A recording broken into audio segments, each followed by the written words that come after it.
Hello friends, I know it's been a while and it seems like it's a tradition almost that I start my videos with the preface of I know it's been a while, but I've been struggling with my health a little bit and I was on an exploratory mission to find out what is wrong with me. As usual, you don't really get the straight answers from the doctors as you would like to, but I will try to do my best and cover this as precise as possible because I am limited on how much time I have before I just get too tired. Anyway, today we will review the tool called PixelShift. It's a subtractive saturation tool that helps you to achieve a much more filmic-like saturation in your digital files. For those who are new to this and you don't know what the DCTL or subtractive saturation is, think of it as an emulator process type thing that actually when increasing saturation in your image, instead of just raising the luminance values, it actually is reducing the luminance values of all the other colors around it. It's difficult to explain, but if you ever shot on film and even if you shot stills, you know that if something is super saturated and you can scan the negative, those areas tend to be darker. And that tool, the PixelShift or the DCTL process, tends to mimic that, which is a lot nicer because when you're introducing saturation in your image, you don't really want to increase the overall luminance because most of you, like myself, probably will do your exposure adjustments way before you do the saturation. And after I spent some time with the tool and the new Sony ZVE1, I discovered actually somewhat unusual application that other people don't seem to talk about. Well, it's not really a common way of using it, but I found it really good for me. Basically is removing color casts. And I will demonstrate both how the subtractive saturation works to increase the saturation, but also to remove the color casts. And we can just jump right into it and see for ourselves. So initially I was going to capture a lot more cinematic footage, or at least that was the intent. But when I traveled to Lithuania, where I captured all this footage, I realized that I didn't have the time or the health to do it as cinematic as I wanted.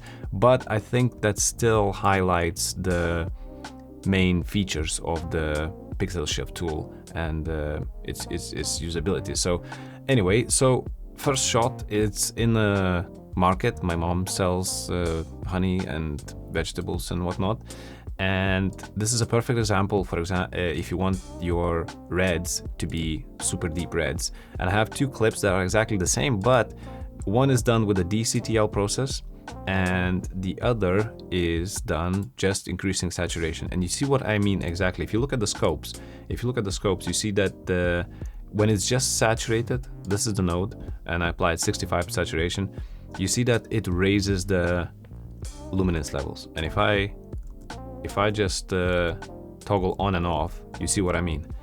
But if we go here, and this is another thing I'm supposed to have covered maybe, this part of the node tree, this part is actually a manual way of doing the DCTL. The reason why I'm talking today about PixelShift is because it enables you to bypass this mess. So if I just disable this part and enable this part, there you go.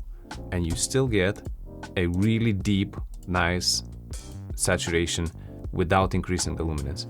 And this is how it looks like. I maxed out the red channel, but also what you can do, you can increase the density, which also affects in which range does the shifting happening when you're saturating it. So you kind of have a finer control of the luminance of the saturation, which can be very helpful to dial in precisely the levels of saturation you would like, which would be almost impossible doing it with this manual tree method. Again, if I just disable this and re-enable that, so there you go. So if you have this tool and I, for example, disable this, why is it doing that? There you go. I actually think the PixelShift does a better job than doing it manually. It's good to know, it's good to go through the processes, and I'll share the link at the description on how you can do it manually and for free. But if you think about it, this tool is like what, $100, 100 something. for me, when I do so many shots, it's just totally worth it. I don't want to be spending each and every single clip applying. Even though I can do a power windows and apply this, it's very easy to make a mistake. And I don't know about yourselves, but when I do videos, I really want to focus on capturing the subject and getting my colors right, but I don't really care how, as long as it's fast as possible. And fast not in a way that, you know, fast and dirty, but I just want to be efficient. I want to be efficient with my time because, like most of you, we all have things to do and priorities and whatnot. And if you think about it, you have to think about it as an investment. If you know that you'll be doing this frequently, if you are doing it semi-professional or want to be professional and you want to get into the workflows that are efficient and fast, you're way better off to invest a tiny bit of extra money for something that will make a huge impact long-term in your workflow process and efficiency, at least in my mind anyway. So yeah, so that's one example, this tomatoes and I don't know what's the name of these berries. If you know the name, post it in the comments, because I generally don't know what the name of it is. I was never a fruits fan anyway. And the second example is the case of what I mentioned before, where I personally found actually almost more usefulness for myself using this tool to eliminate color cast. So this is where the PixelShift tool sits. Oh, I've been calling PixelShift, is a hueShift? I think it's hueShift. PixelTools hueShift. Oh man. Well, anyway, the correct name will be in the title. I apologize if I mispronounced it for so long by now, but it's just a technicality.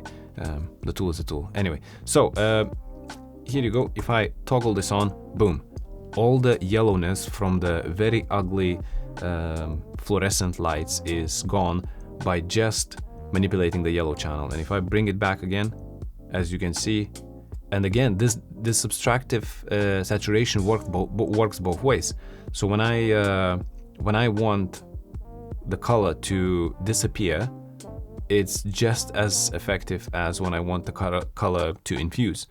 And if it makes sense, again, there you go. It's absolute perfection, and I can still have my reds increase as well. I see already I've done here before. But I can still dial in color very precisely without any difficulty at all. Like this is absolute dream to do it super fast, because if you're gonna go again and do it with this tool that is my own manually built, I'm just gonna disable that. There is certain nodes that are responsible just for controlling it, and you have to really pay attention where you dial in settings. It's so easy to make a mistake. Where if you just have one node, one simple tool, everything is here, boom, boom, super easy. Another shot I would like to demonstrate here is, let me just see. Yeah, so I'll do it live. I haven't attempted to do any saturation, or at least I don't think so. No, okay, cool. So there you go. I'll demonstrate how this tool really shows, like, especially in the dark images, if you want to not increase the exposure because you're already on the limit of your ISO, you know, any additional increase in exposure on something that is very high ISOs will introduce an enormous amount of noise. So to counteract that, we're using DCTL. In general, that is much better process to do your saturation. So if I just go here and I just, obviously it's not precise, you know, like I'm not trying to make this image super nice, but I'm trying to emphasize the differences between the subtractive saturation and regular saturation. So if we do regular saturation, you can see in the scopes how it actually expands the image. It's almost introducing contrast by expanding both highlights and deepening the blacks, but you don't really want that in this kind of image, because, well, it's still holding quite well, to be honest. I'm quite impressed with Sony's 10-bit. But let's say this is the scenario, this is the case, right?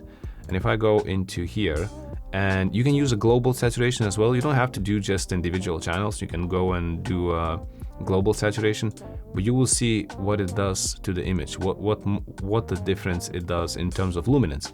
And that's the regular saturation, and that's using the hueShift PixelTools tool. I think difference is absolutely staggering. At least especially you can see how much more luminance is being introduced, especially in the shadows.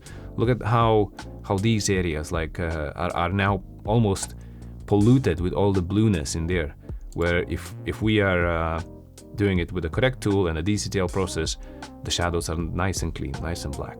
Another example, one of the extreme examples, is here, my wife, on the bridge that had proper purple lights shining in every direction. And I know this is maybe not going to fix it completely, but it just shows the power of the tool. So if I toggle this, I already done the adjustments. You can see here the adjustments of how I thought it would be kind of almost salvageable, but I didn't try to make too good of a job.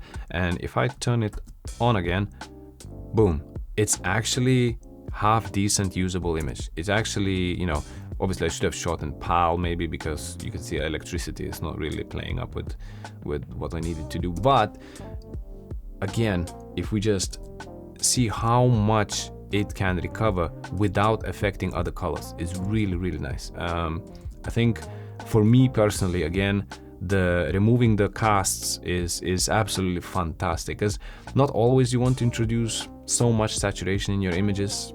Some situations dictate, yes, you need some, but for me personally, I find it the biggest, most useful thing is actually removing the casts. And I actually would pay more than that if I would have known, or if I would have seen examples of people removing the color cast so easy with this tool. And the last image is, again, my wife. This is already pre-applied, so this looks not too bad. This looks okay. The color is, it could be better, but you will see why it's not super nice or super good, because to begin with, it was awful.